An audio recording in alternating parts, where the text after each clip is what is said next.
Hi everyone, I'm Rahim Moosa, and this is Reflections to Rise. If you're interested in growth, leadership, and resilience, then you're in the right place. You'll hear from unique and unconventional leaders who've risen, sometimes through taking bold risks, sometimes through quiet acts of leadership, and often behind the scenes. Their stories will give you insights to inspire you on your own journey too. Join me now on Reflections to Rise.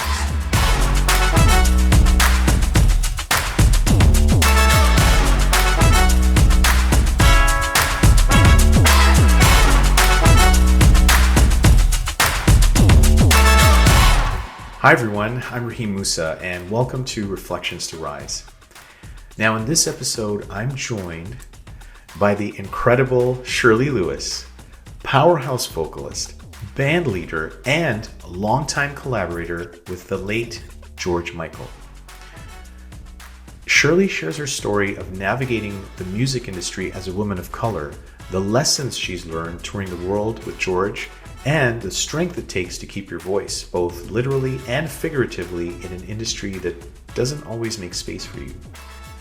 Now, whether you're a music lover, a leader, or someone looking for inspiration to stand in your truth, this conversation is going to move you.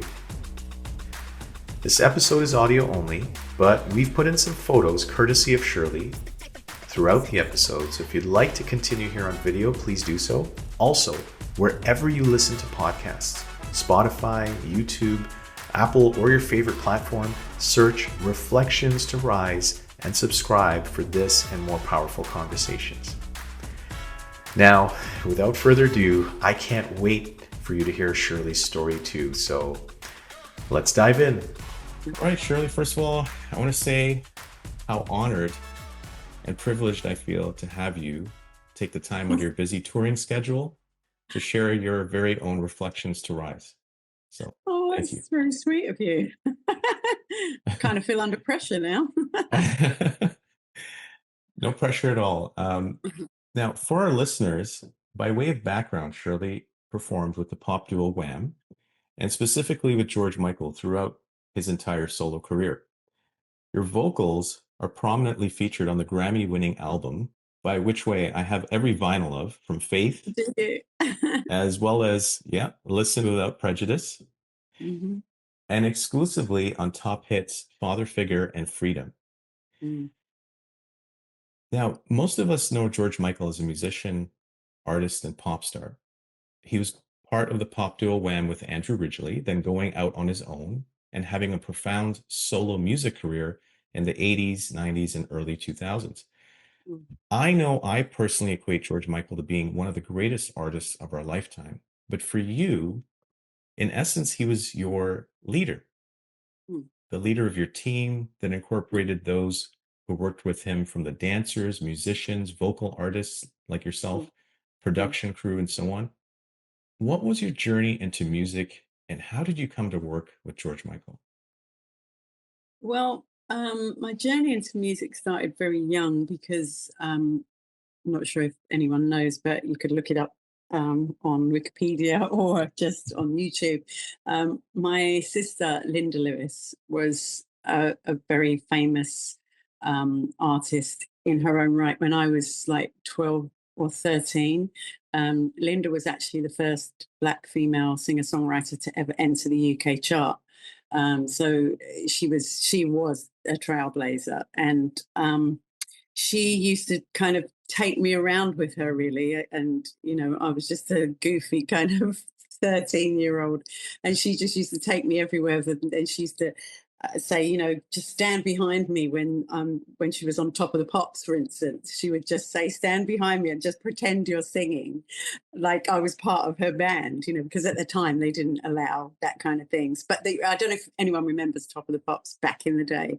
They always had the artist there, and then there was a load of people like dancing around them. It's actually quite interesting to go back and look that up on YouTube if anyone wants to do that, if the younger audience.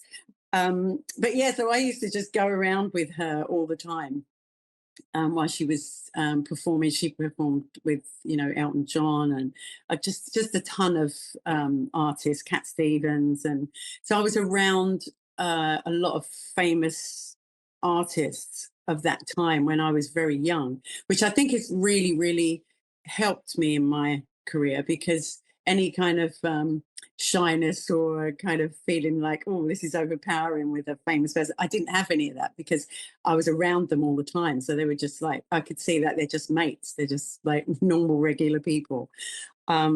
So yeah, if it wasn't for Linda, I probably wouldn't have ended up singing. It's not something that I'd planned on doing. And I remember that my first session that I did, Linda said, "Oh, someone wants some vocals on a track. Can you go in and do it?" And I was like, "Yeah, I can." And when I went in, we used to have these forms that were called, they were like musicians' union forms, and you had to sign how many tracks you'd sung on and how many tracks you did, and that's how basically we get paid and we get residuals.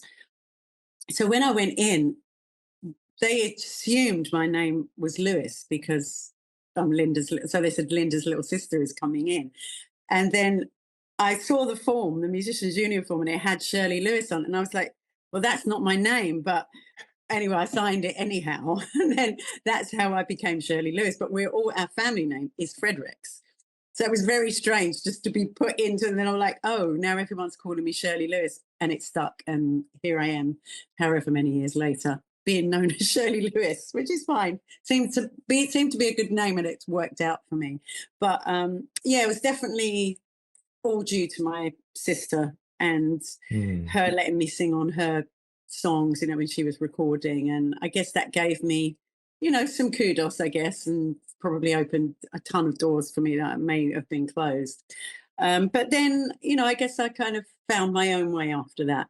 But I definitely have to credit her with my intro into the business for sure. So your sister Linda was the inspiration or the end? Yeah, for sure. She's an incredible singer, songwriter, and she's just an incredible sister. She actually passed away a couple of years ago. How was Linda an inspiration to you? Well, I mean, I just to look at where we came from. We came from a very, low income family from the East End of London, and at that time we were just taught, go to school, you get to 16, then you'll end up working in a place which was called Tate and Lyle, which was like a factory. You go and work in a factory, or you take an apprenticeship to be a hairdresser, or my brother was encouraged to be an electrician, and that was like where, that was where we were going, until Linda kind of pulled back the curtain of life outside of the East End of London. And we were like, wow, there's so many other like options that we have. And so for all of us, actually, not just for me, but she's literally done the same for my sisters and brothers as well. She definitely opened the curtain for us to let us know that we didn't have to follow that route and work in a shop and not have your ambitions realized. So she took us around the world with her. And as I say, she introduced us to, tons of celebrities and famous friends of hers actually at the time. And it created a whole new world for us. And then we knew that the East End of London in Canning Town, that's where we were born, there was more to life than that. But we didn't know that before. We were very, very isolated. It was very community where we lived. The East End of London was a big community. It's not so much now. Obviously, everything's changed. But we used to leave our door open. Everyone had their door open. No one locked their doors. Everyone was friends. Used to go in each other's houses, and obviously that life unfortunately doesn't exist anymore. But Linda definitely, opened the curtain to the world and introduced us to life in music, which I'm very grateful for. I've been very happy in my life. Wow. I'm so touched, and I feel the opening of the curtain virtually, and her leadership in your family's life in particular. Oh yeah, for sure. And her songs, actually Linda's songs, if anyone is listening and wants to, as I said, go onto YouTube and just click Linda Lewis, and a ton of songs will come up. But she wrote very much from her East End background, and a lot of her songs had lots of East End sayings in them. which is listening back to them now, they're not so politically correct. So some things you can't say now, but back in the day, it was okay. So it sounds like Linda was a songwriter and a musician, Mm. and as well a trailblazer, one of the first Yeah. British Black artists to Yeah, break she the was. charts. Yeah, she was the first, and Yeah. she was also the first Black female artist to perform at Glastonbury in Yes. 1970. She did that with, she was there with David Bowie, actually. And she was on the documentary 50 Years of Glastonbury, and she told she was telling this story about her and David Bowie.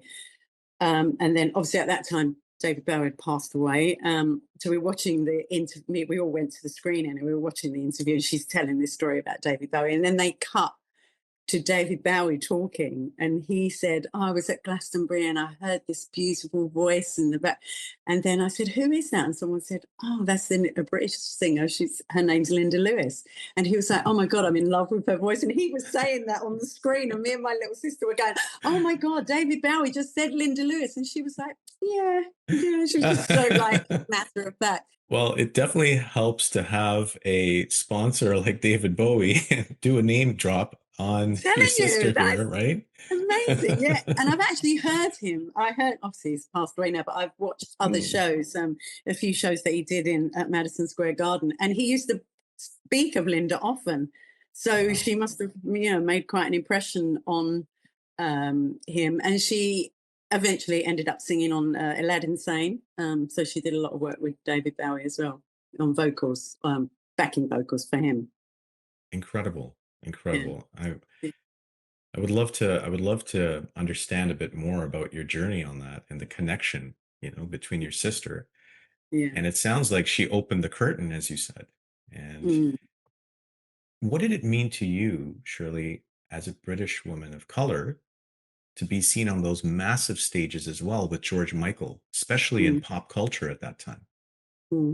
Yeah, I mean, it's hard. I mean, it's a hard profession to be in, and I think I think I wasn't looking to be an artist like myself. I think I was always more comfortable being part of a group, or being a supporting role, I guess, for the artist.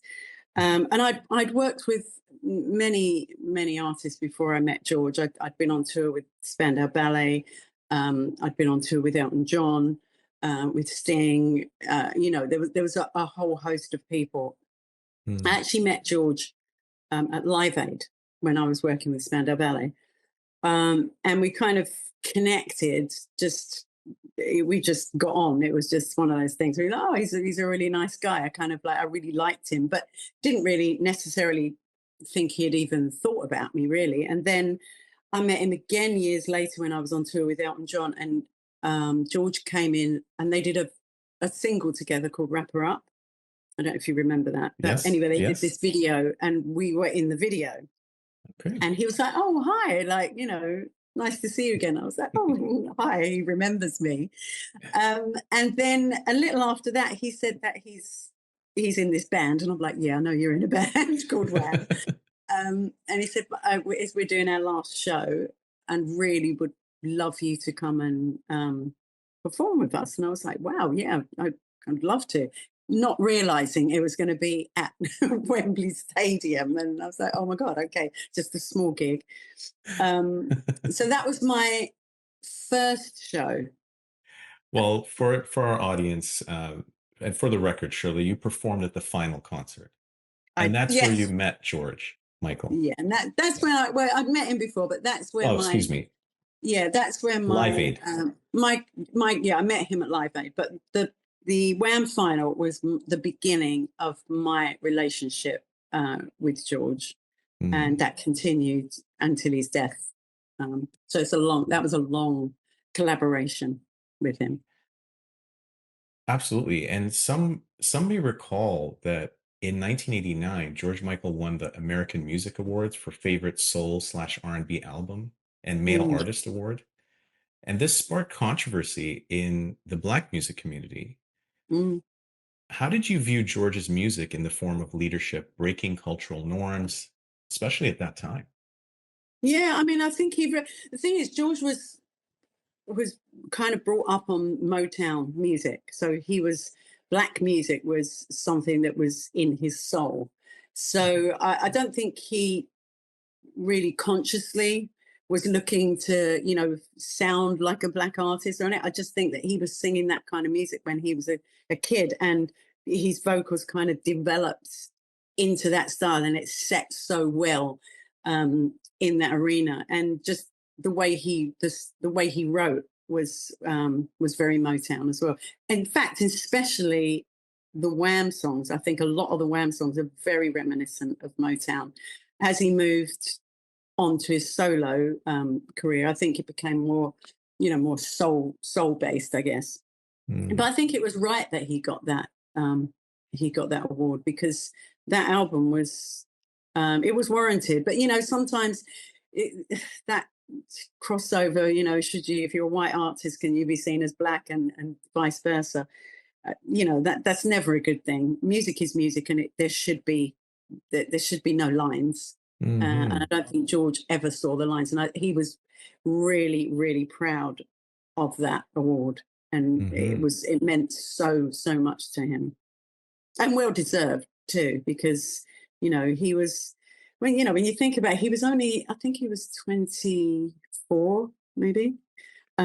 So young to be producing that kind of quality music. And George was a perfectionist. And I have to say, the one thing, well, not the one thing, but one of the things that he taught me is to do everything, perfectly. And he's got a very good ear. So, any little thing that you did wrong, you could hear it, everything. I mean, he's listening to everyone, every instrument. And although he wasn't like an incredible musician in terms of being able to play, very well, everything very well, but he could play most things. And that's how he always wrote his songs, very basic. And then he'd get like the best people to come in and make the song sound great, which they did. He always had incredible musicians, and it's quite incredible for me, actually, because George spent his whole career in Wham doing his own backing vocals.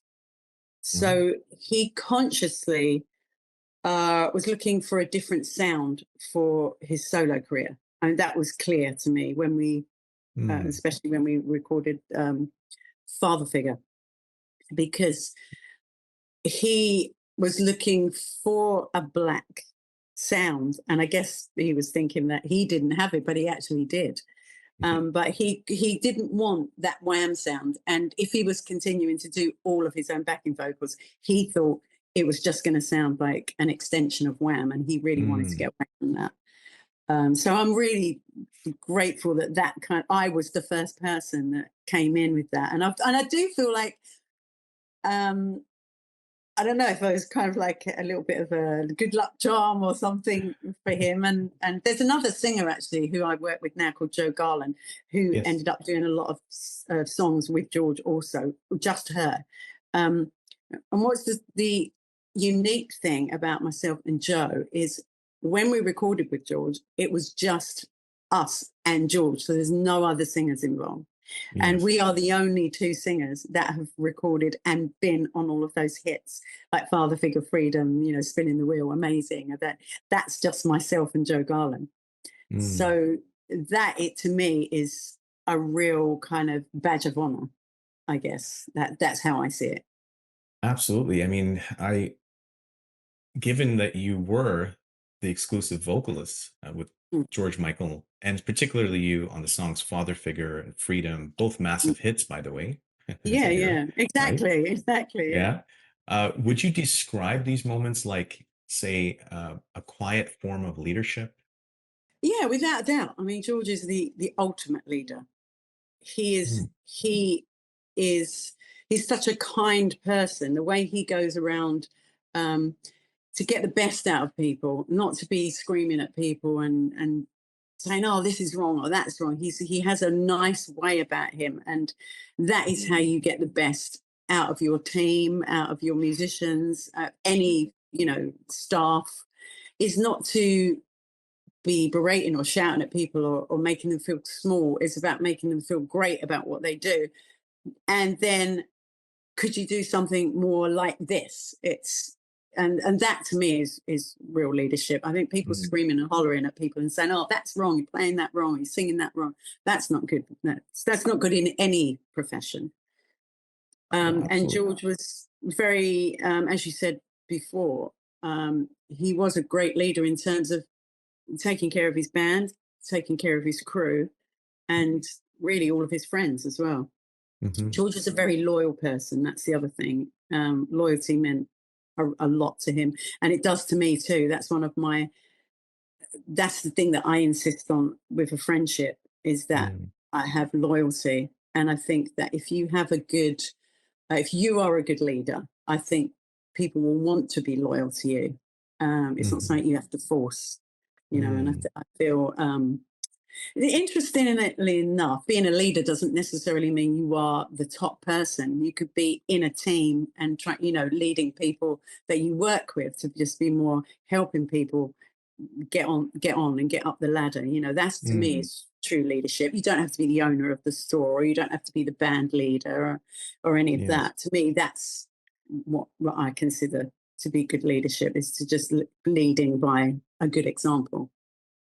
So it sounds like George Michael was absolutely a good example in terms of his trust and loyalty. Loyalty stood out to you, and also being able to bring out the best in others without being, say, bullish. abrasive. Yeah, without being bullish, or you don't bullish. need to be like that. Yeah. Yeah, and I have worked with some people that are not, they're okay, but they don't. The respect doesn't flow both ways, and then you don't particularly want to try that hard. You just go in and you do the bare minimum. Right. But with George, you would want to excel and give him 120% of everything. And I think we're the George Michael singers, which is myself, Joe Garland, and Jay Henry. When we're with our band, we're the same. And they give us 120%. And that all of that we've learned from George, for sure. Yeah, and speaking of the learning from George and carrying it forward, did his trust in you on those two hits, Father Figure, Freedom, teach you something about your own power? That's interesting you should say that, because at the time, no. It never occurred to me. But now I see it. Now I understand it. And I was grateful for it then, but I wish I'd have known, because that's the other thing as well. We're working with him in the studio, and then him wanting to have me as part of his band and person that was always there behind him is really, that is some power for me, because he was safe knowing that I was the support for him. And I think that when we first started going out after he'd done Faith, I was still the only singer that he used, even in a live situation. So we did a lot of stuff with just me, and I think that probably would have continued. But unfortunately, when they did the Faith tour, I at that time was signed to a record company as an artist, and they didn't want me to go on the tour because I had a single coming out. So I had to tell George that I couldn't go. He was like, "What do you mean you can't come?" And then he ended up using an American singer. But I feel like maybe it would have just continued just being me the whole time. But then I think he got into, using other singers because he had to. But that was a good thing, though, because I think it enhanced his sound in the end. He loved a big vocal sound. So I think everything's for a reason. I think we would have plodded along, and just the two of us, and I would have just been the only background vocalist. But I think that led him to open himself up to new people, and then he actually loved the big sound. And in the end, we ended up having 8 singers. So Yes, that was the sound that he loved. So yeah, that's a really good point. But no, I didn't feel that Mm. was any kind of power at the time. But it is. Well, now I look back and I look at those songs, and they're such huge hits. And Father Figure was just featured in a film called Baby Girl, which Yes. opened it up to a whole new audience. So it was quite interesting to have like younger people like following me on my Instagram or whatever, and asking me questions about George, because they didn't really know George Michael. There's Right. a generation that are not familiar with him. So all of these songs now, his songs are great, so they will keep being relived, and new audiences will be introduced to them, I'm sure, as for forever. But um, it's interesting being that voice that everyone Mm. was playing the part of the song that is my voice, which is really funny. I'm like, oh my god, this is so weird. Like, oh, I can hear me singing, and it's mad, mad. Well, it's absolutely beautiful to hear, and it's the gospel sound. Yeah, And it's you and George together, I know. just you and It's George. crazy. And when we actually did it, I mean, we were in the studio to get just me and him. Just when he, I've told this story before on the tour, but when I went in to record that song, he hadn't written it. He just had Mm. bits and pieces, and we were going in, doing a little bit here and doing a little bit there. And I didn't really even realize that the middle section of the song and the chorus was the same song. I didn't until I heard the whole thing together, which I didn't hear on the day that we were recording it. So we were doing it in Oh, section, and just me and him singing together in the studio was just great. And then he's like, "Can you go in and put another layer of voices on?" I'm like, "Yeah, sure. Like, where do you want me to sing? Like, I'll just make it sound like different." So really, he wanted, ideally, if he'd had like 15 people in there singing, that's really what he wanted. But I was doing the vocals over and over and over again, just to get different. Like, I was making my voice sound slightly different, or slightly breathier or stronger. And it was a really interesting session. And I love the way George works too in the mm. studio. Very meticulous. The other thing actually that came up, it was yesterday when I was with Joe. Mhm. Well, sometimes when you record with people, you record and then they call you, a few weeks later and say, well, they need to repair something, or, they're not happy with something, and you go in and you do it again. But every single song that I recorded with George, we never repaired it. He got what he wanted out of me the very first time. And Joe, I was asking Joe, and she said it's the same with her. So Wow. again, that is, now I'm looking at that as some power too, which Wow. I didn't at the time. But I Interesting. like that. I like the power. I'm going to keep that. It's so remarkable. I mean, to think about the fact that if I read online clearly that he called you in and you had your daughter with you. She was very young. Mm. I'm curious how that may have inspired some of the lyrics that he was putting together. Again, this is one of the things I didn't think about it at the time, and I've never thought about it the whole time. Then I'm on tour.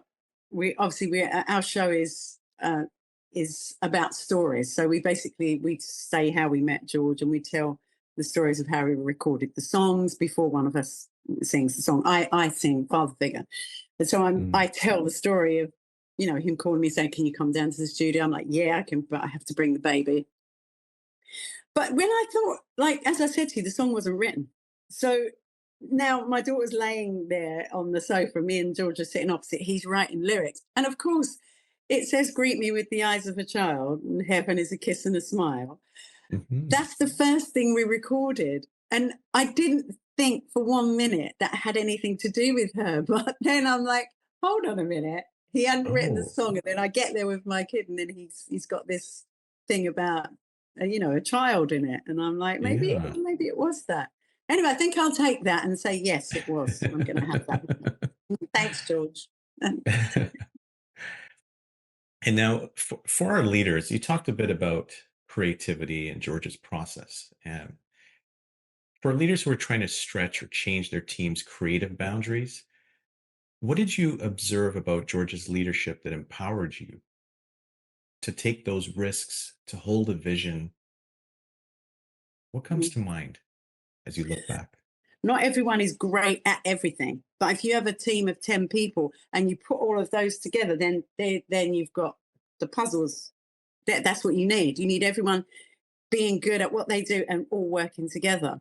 Yes. But I feel like George was just one of those people that, as us as musicians, he was such a leader. He knew exactly what he wanted. So there was no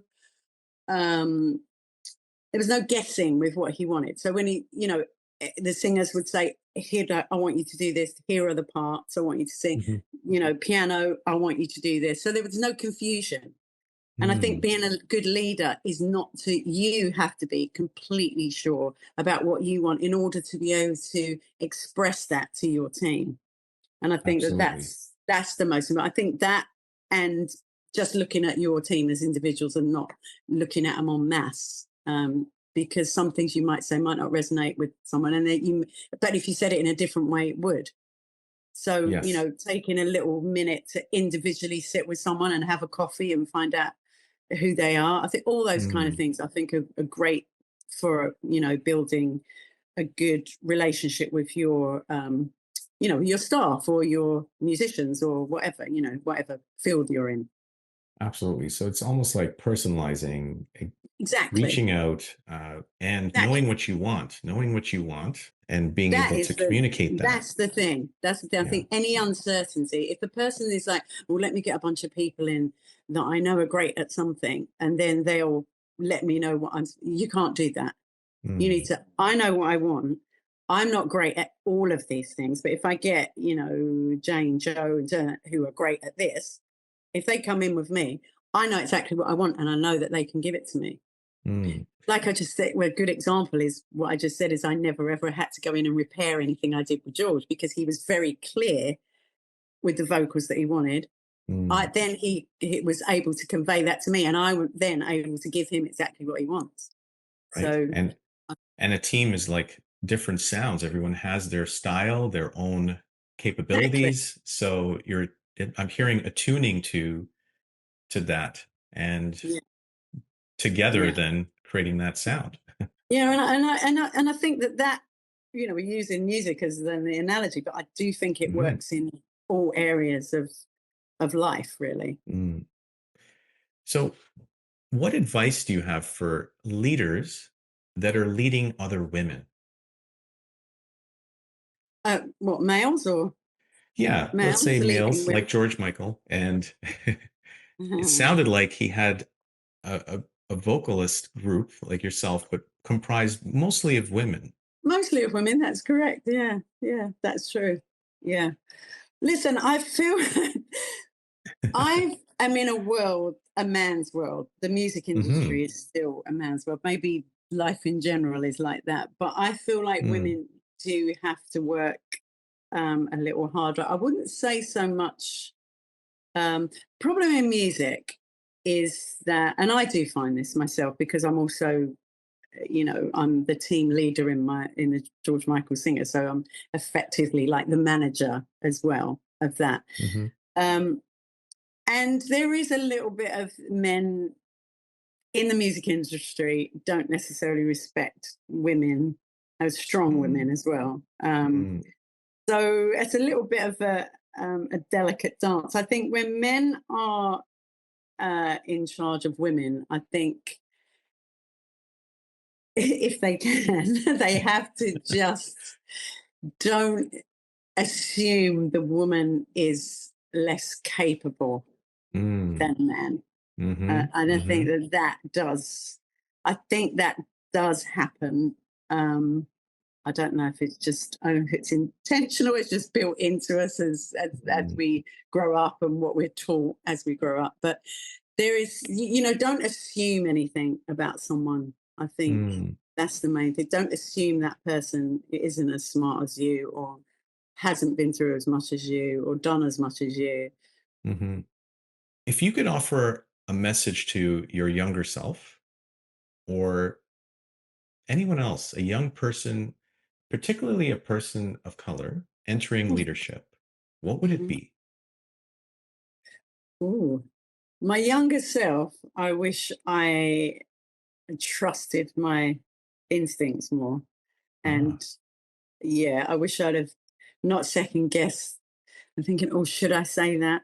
Or shouldn't I say that? I know I think about things enough, and I should have just gone with those. Your gut instinct is normally ah, right.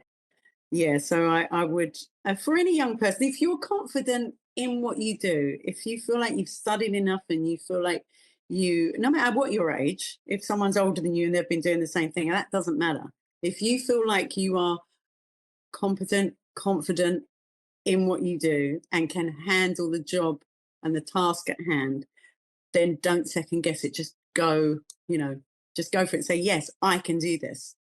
yeah. I'm the person to do this. I can help you build your business, or I can enhance your record. I've got ideas for your company, or your wellness company, or your event, or just go Mm, if you feel confident. Don't if you're uncertain, there's nothing wrong with saying, "Oh, excuse me, I didn't understand that."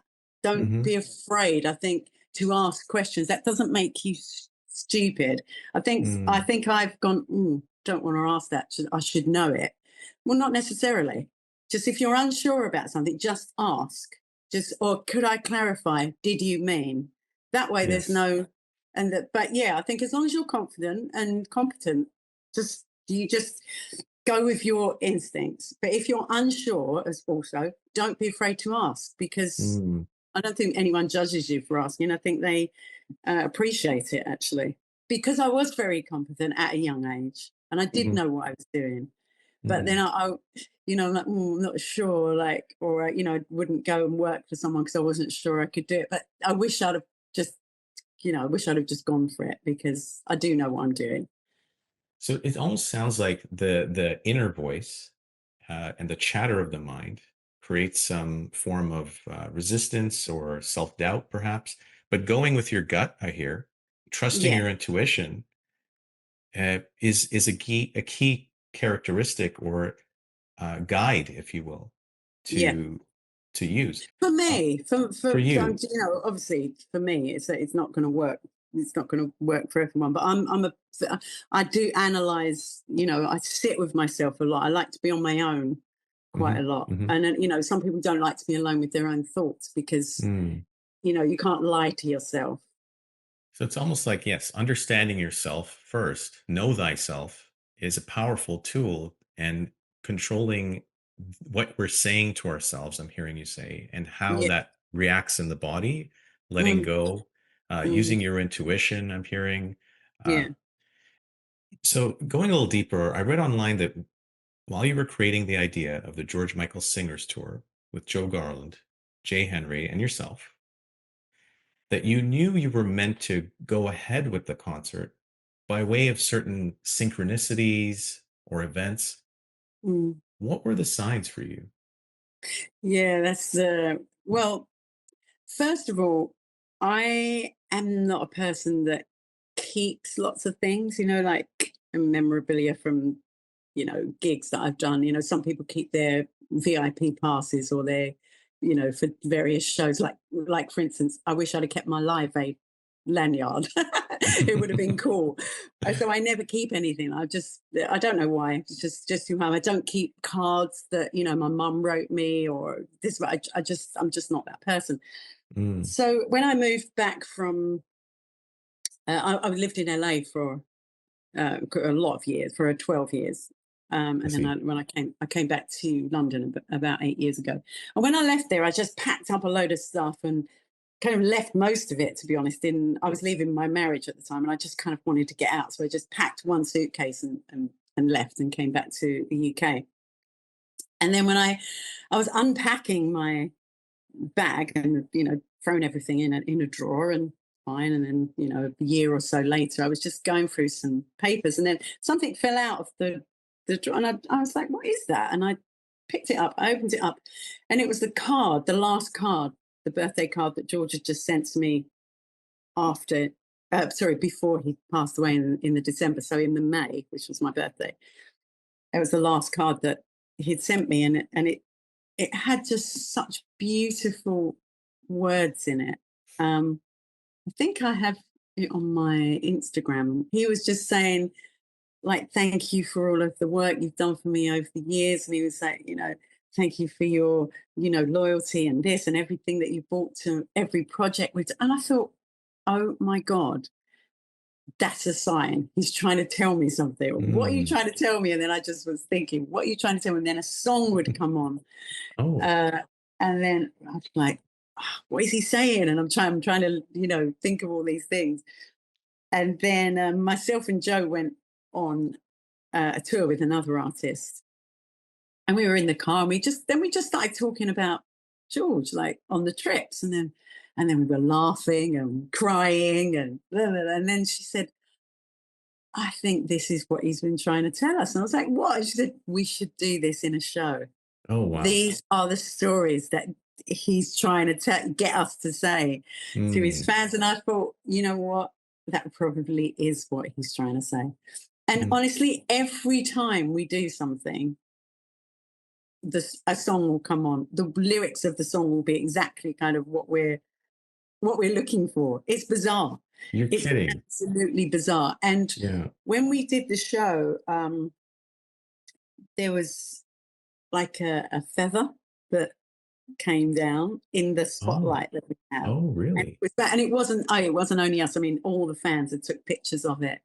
And then another show, there were like these orbs and stuff that it was crazy. I mean, it just feels like we've kind of conjured up his spirit.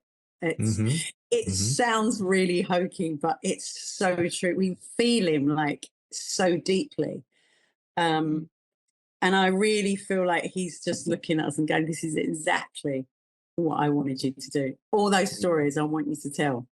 Because they're part of him that not everybody knows. And we're the only people that can say it. We're the only people that can tell those stories. So it really means so much to me to do the shows. I'm always really emotional on stage. I'm like, oh, I've got to stop crying. It's hard to sing when you're crying.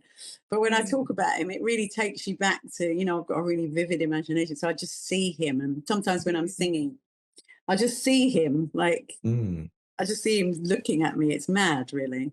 It's a very it's a lovely I had a lovely relationship with George, and I still feel it's very, it's very, very present in my life. In fact, I was talking to my daughter the other day, and she said that from her point of view, I mean, she was very young when she was only 3 when I first started working with George, but obviously she'd known him throughout her life.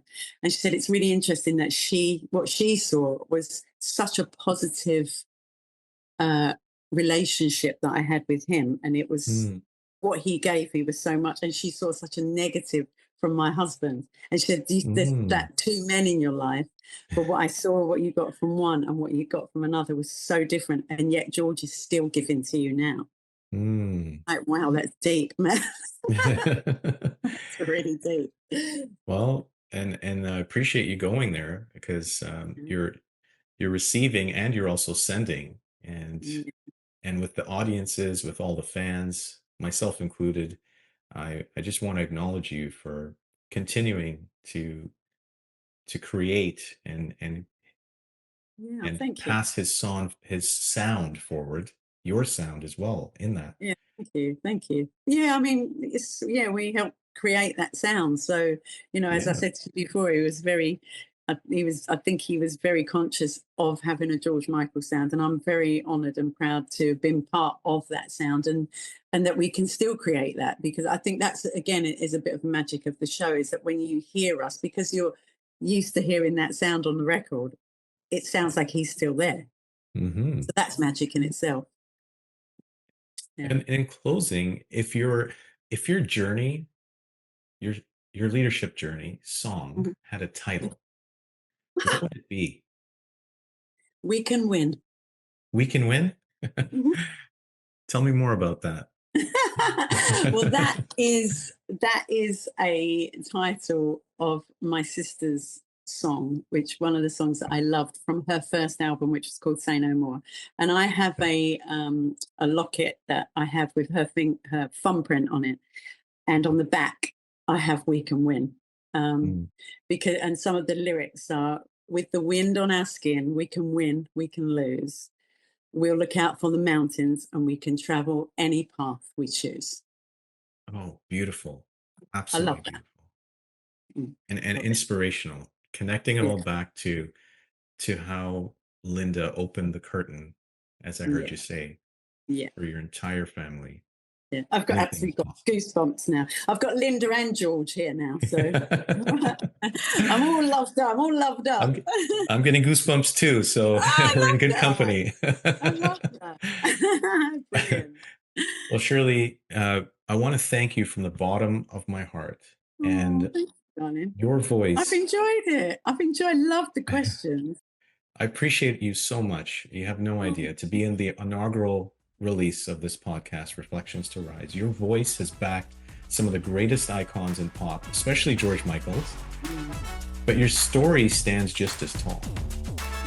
Thank you. It's so kind of you. I really appreciate it.